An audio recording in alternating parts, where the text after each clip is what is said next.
Yeah, I knew Jimmy was going to ball out like that last night. I actually talked to him the night before the game. He called me, and we were just talking about everything that was going to go on. And I just told him, I said, go out there and do you, show the rest of the world what you're capable of and what we already know what he can do.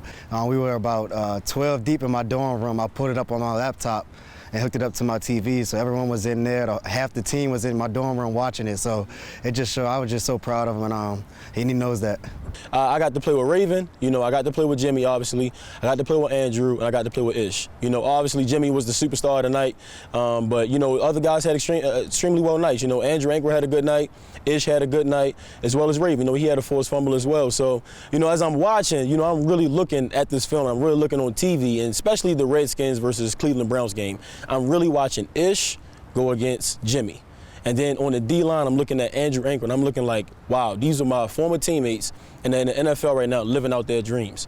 And I'm just like, in my mind, I feel as though it should have been more from our team from the, the years that I played that should be on NFL rosters, and that's just my personal opinion. So in my head, I'm just like, hopefully you guys understand now that this team is full of ballers. I hope now that moving forward into the future, you'll see a lot more JMU Dukes in the league. What Jimmy doing now just gives me even more motivation. He tells me all the time, he said, God has a plan, and last year was his turn. He just told me, just go out there and do me this year, and now it's my turn.